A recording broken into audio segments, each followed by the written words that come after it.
Les présidents Chirac et Sarkozy ont commis en Afrique 2 crimes que la France paye très cher. L'assassinat de Kadhafi en Libye et le coup d'État contre le président Laurent Gbagbo en Côte d'Ivoire. Les 2 affaires sont remarquablement similaires. Pour résumer, dans les 2 cas, un président français en exercice a sciemment utilisé la force militaire française contre un pouvoir légitime d'un État tiers pour imposer un régime plus favorable à des intérêts privés et, semblerait-il, également pour éliminer des preuves de financement occulte de campagnes électorales françaises. Et ce sont les populations, tant françaises que libyennes ou ivoiriennes, qui en paient le prix humain, financier, sécuritaire et démocratique. C'est le cadre général, tant en Libye qu'en Côte d'Ivoire.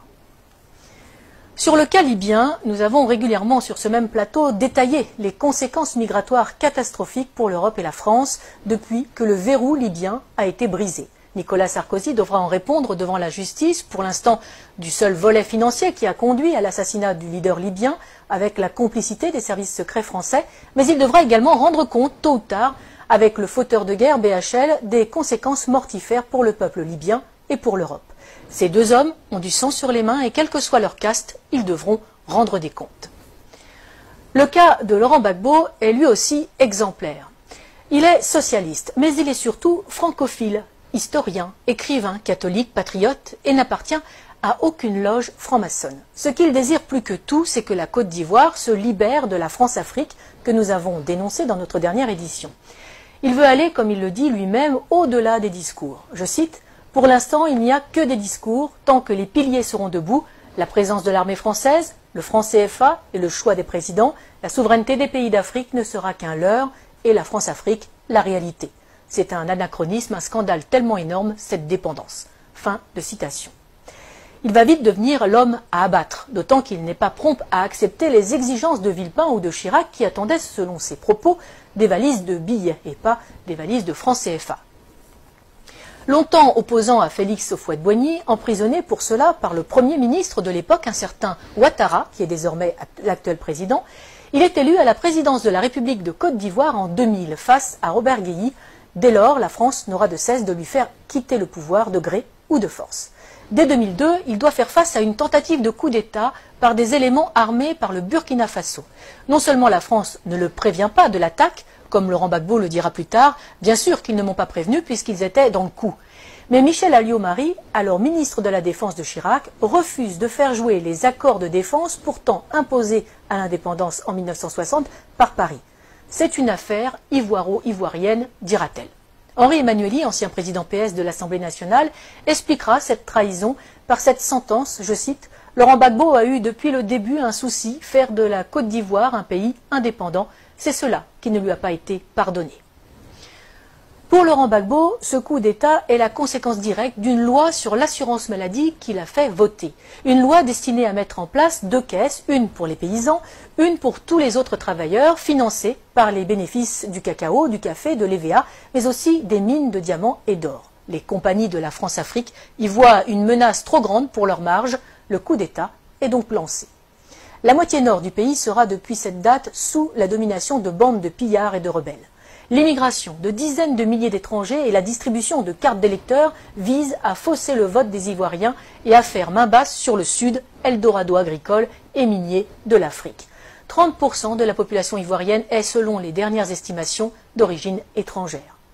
En 2010, lors de l'élection présidentielle à Bouaké, fief de la rébellion et de Ouattara, on relèvera 250 000 votes exprimés pour 150 000 électeurs inscrits.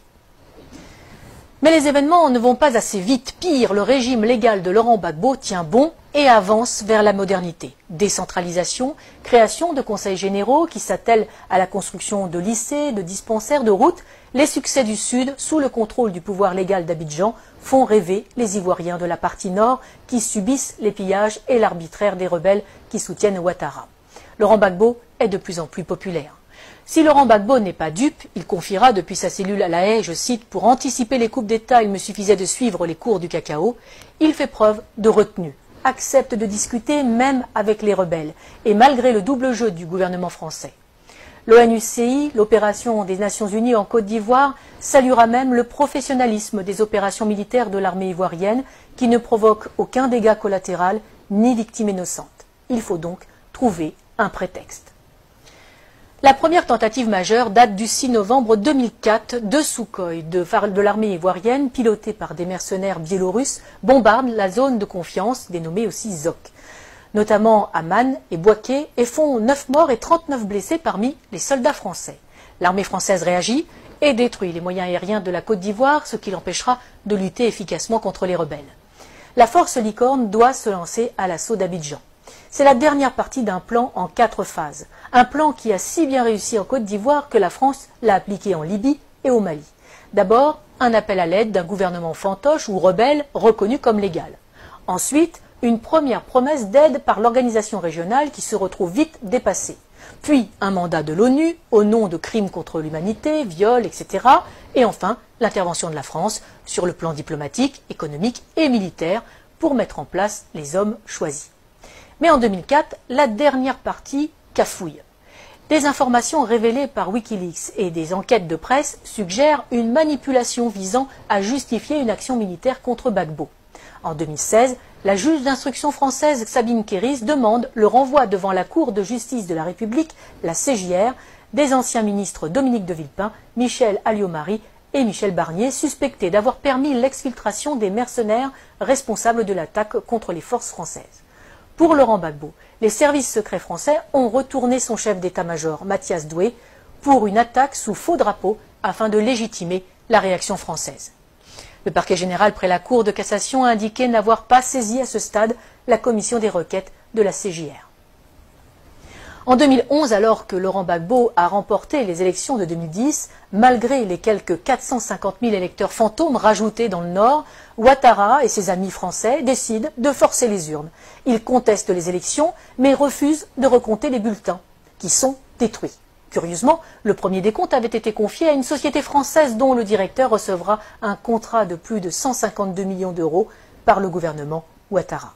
Le 11 avril 2011, après 10 jours de combats à Abidjan et de bombardement de la résidence présidentielle par les forces spéciales françaises de la force Licorne et l'ONUCI, Laurent Gbagbo est arrêté en compagnie de son épouse Simone par les forces françaises. Ce n'est pas la fin des morts. Des centaines de civils seront arrêtés, torturés et exécutés par les complices de Sarkozy.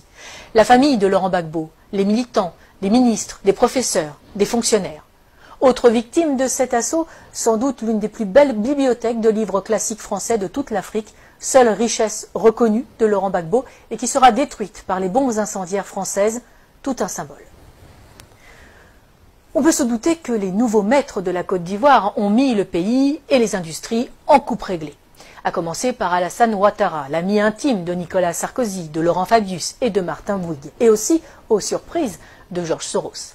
Le moindre coupeur de route et assassin du Nord est devenu qui préfet, qui commandant de police, qui chef des armées ou président de l'Assemblée nationale. Les compétences comptent peu, c'est le nombre de fusils à disposition qui prime tout. Mais parlons des Français. Claude Guéant, l'ancien ministre de l'Intérieur et secrétaire général de l'Élysée de Nicolas Sarkozy, a installé une antenne de son cabinet d'avocats à Abidjan, où il fait des allers-retours fréquents pour développer ses affaires et celles de son gendre, Jean-Charles Charqui, devenu conseiller d'Alassane Ouattara. L'ancien ambassadeur de France au moment du putsch est devenu consultant et passe sa vie dans l'ombre de Ouattara. Les chefs militaires de l'opération Licorne sont devenus consultants et se sont vus confier la juteuse modernisation de l'armée ivoirienne. Il ne faut pas non plus oublier les fameuses annulations des dettes africaines. Ces dettes ne sont pas annulées, elles sont en fait privatisées. Les sommes dues et qui ont été payées par les contribuables français sont finalement payées à des entreprises privées du pays créancier pour réaliser des travaux dans le pays créditeur.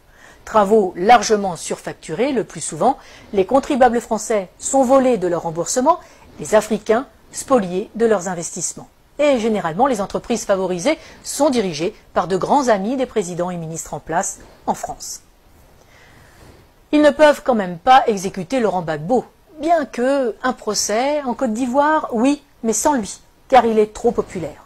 À la Cour pénale internationale, ce sera mieux, surtout qu'elle est le parfait outil de justice des vainqueurs. Externalisé donc à La Haye pour un procès à charge et inique, le procureur a à sa disposition un budget de plus de 28 millions d'euros. La défense, 76 000 euros. L'une des principales sources d'accusation est l'association Human Rights Watch, qui est entièrement financée par Soros, ami de Ouattara. Malgré ça, Par 2 fois, en 2016 et en 2018, le tribunal ne peut que constater l'absence totale de preuves dans le dossier du procureur. Aucun élément de preuve, aucun témoin fiable. Le 15 janvier 2019, Laurent Gbagbo est acquitté par la CPI de la totalité des charges portées contre lui après plus de 7 ans de prison préventive. Il reste cependant en résidence surveillée en Europe. La Belgique lui offre l'asile. Le temps, paraît-il, pour que le procureur puisse faire appel sur de nouvelles bases. Lui, qui n'a jamais réussi à monter un dossier alors qu'il a travaillé main dans la main avec Ouattara et les gouvernements français. Nous n'avons fait ici qu'effleurer ce sujet vaste et complexe qui pourrait servir de trame à une série d'espionnage et de géopolitique. Pour ceux qui voudraient aller plus loin, qu'ils n'hésitent pas à lire l'ouvrage « Libre pour la vérité et la justice » de François Mattei aux éditions Max Milo. Il est le fruit des entretiens de l'auteur avec Laurent Gbagbo pendant ces 7 années de détention arbitraire. Publié quasiment à la veille de la libération du président ivoirien, ce livre est la preuve que Laurent Gbagbo a eu raison trop tôt. Mais il n'est pas dit qu'il ne revienne pas dans le jeu politique ivoirien, totalement blanchi des accusations portées contre lui, fort de ses réussites comme président et avec un programme toujours plus d'actualité.